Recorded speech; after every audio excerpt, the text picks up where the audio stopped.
High everyone, आज हाम्रो survey office Khotang टिमको चाहिँ रूपाकोटसम्मको हाइकिङ भएको हुँदा हामी चाहिँ बिहानै सबै उठेर अफिस गएर रेडी भएर हिँड्न लागेका छौँ।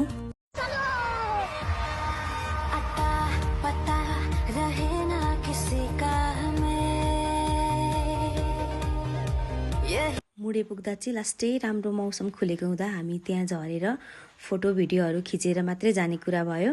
त्यसपछि फोटो भिडियोहरू लिएर अनि हामी बल्ल फेरि अघि बढ्यौँ।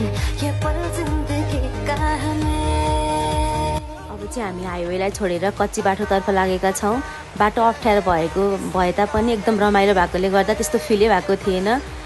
अलि माथि पुगेर एउटा होमस्टेमा बाइकहरू राखेर अब चाहिँ हाम्रो यात्रा एकदम हाइक सुरु हुनेवाला थियो यहाँबाट।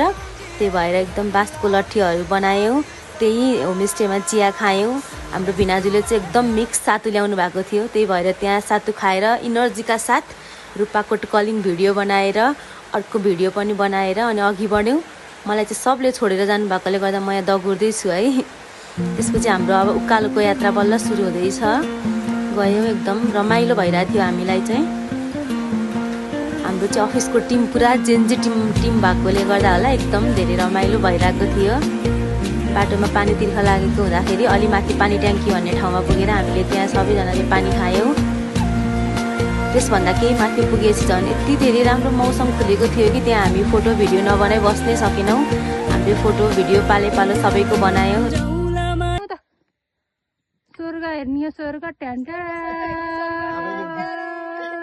मिसले चाहिँ एकदम जोसका साथ फोटो भिडियो बनाइदिइरहनु भएको थियो। त्यसपछि हाम्रो फेरि यात्रा सुरु हुन्छ। बाटोमा चाहिँ घाँसहरू भएकोले गर्दा हामीलाई चाहिँ सबैलाई अलिअलि जुकाले पनि टोकेको थियो। हामी चाहिँ पुरा बाटोलाई पन्छाउँदै जुकालाई पनि टिप्दै फाल्दै मतलब नगरी कसैको एकदम अगाडि बढिरहेका थियौँ। बाटो अप्ठ्यारो थियो, यहाँनिर चाहिँ एकदम धेरै घाँसहरूले गर्दा अप्ठ्यारो थियो। त्यही भएर हाम्रो सर चाहिँ अगाडि जाने क्रममा झन्डै लड्नु पनि भएको थियो है। यहाँ चाहिँ हाम्रो अरुण सरलाई ध्यान गर्नको लागि पुरा हामी ठाउँ बनाउँदैछौँ है। अब चाहिँ सरको ध्यान सुरु हुन्छ है।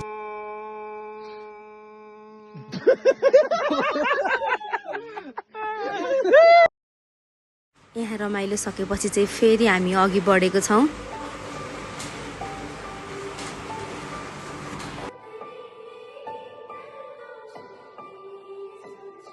यस्तो फेरि मिस र मेरो चर्ती गरा पनि देखाउनै पर्यो होइन।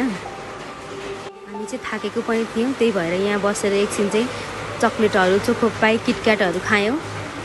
भिनाजुले सबलाई बाँडेर दिइरहनु भएको छ है। इक्वेल फेरि दिक्तेलमा घुम्ने अनि फेरि दिक्तेल बजारमा ननाच्ने चाहिँ हुँदैन है।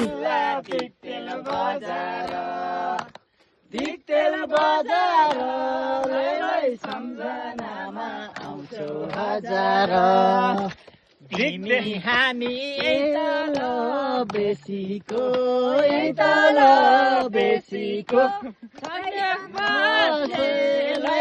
भेटु नलेखेको खोटाङ जिल्ला दिक्तेल बजार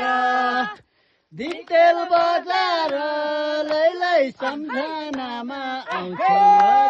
यसपालिको वर्ल्ड कपबाट चाहिँ हामी एकदम हल्यान्डको फ्यान भएको छौँ है।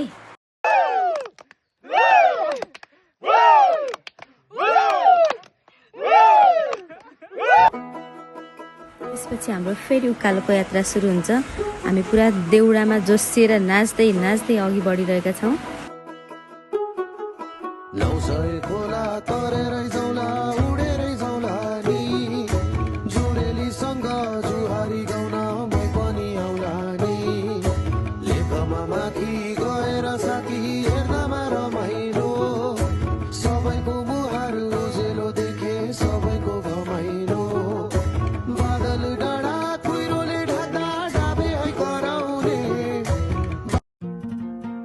गाउँदै रमाइलो गर्दै फेरि हामी अघि बढ्यौँ।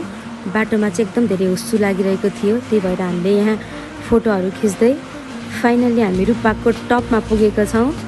त्यहाँ गएर यस्तो भिडियोहरू बनायौँ, फोटोहरू खिच्यौँ, ग्रुप फोटो खिच्यौँ। सबै आफ्नो पारामा थियौँ केही समय चाहिँ। त्यसपछि त्यहाँ पनि गएर हामीसँग चाहिँ गीत नभएकोले गर्दा आफै गीत गाउँदै नाच्दै रमाइलो गर्न लाग्यौँ।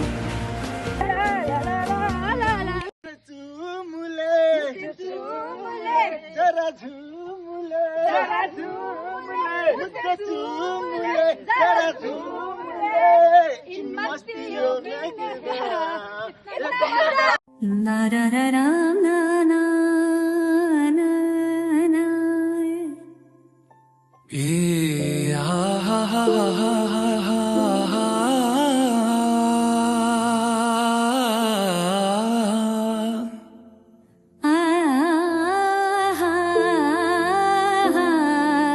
मौसम पनि यति राम्रो थियो कि काहीँ उज्यालो थियो काहीँ उसु लागेको थियो यस्तो रमाइलो भइरहेको थिएन मौसमले पनि हामीलाई साँच्चीकै लास्टै साथ दिइरहेको थियो आज चाहिँ कत्रो कत्रो जुका लागेको हो कि यतातिर त सरको हातमा चाहिँ कत्रो ठुलो जुका आइरहेको थियो त्यही पनि हामी त्यसलाई फालिदिएर निरन्तर हिँड्यौँ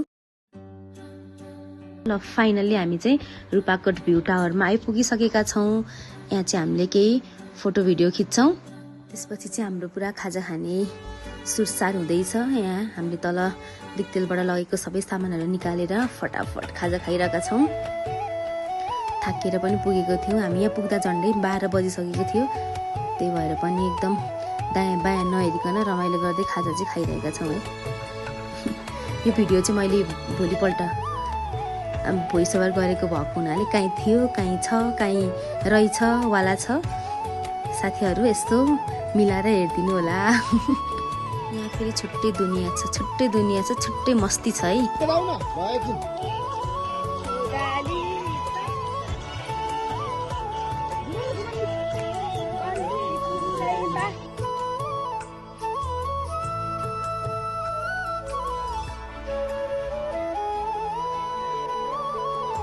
त्यसपछि हामी सबैजना एकछिन भ्यू टावर चढ्यौँ माथिबाट भ्यू हेर्न त्यसपछि भनेको फेरि हाम्रो यता अर्को सिजर पेपर रकवाला गेम सुरु भयो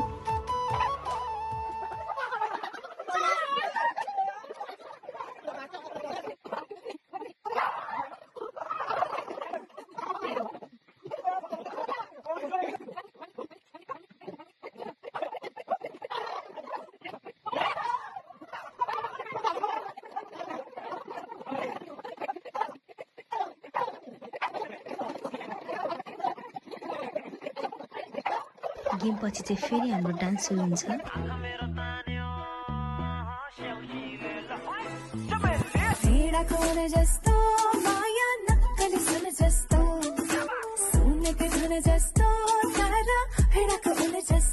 अब चाहिँ फेरि हाम्रो देउडाको पालो रहेको छ पूर्वेली भए पनि हामी चाहिँ एकदम देउडा लभर हो है कलेजावाली है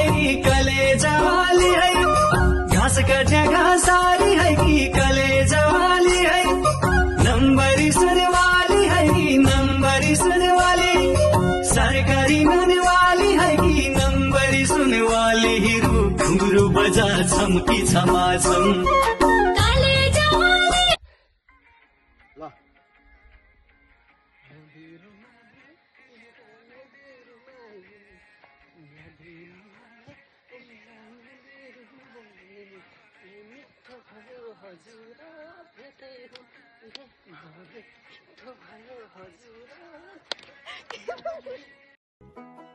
नाचगान सबै सक्दा चाहिँ हामी धेरै थाकेका थियौँ त्यही भएर एकछिन रेस्ट गरेर हामी चाहिँ अब दिक्तेल फर्किनतिर लागिसकेका छौँ दिक्तेल फर्किँदा चाहिँ अघि आएको बाटोभन्दा अलि अर्को बाटो फर्केको हुँदा यो बाटो चाहिँ चिप्लो अनि भारी थियो जुका पनि धेरै लागेको थियो यता चाहिँ बाटो पनि अप्ठ्यारो थियो म चाहिँ पुरा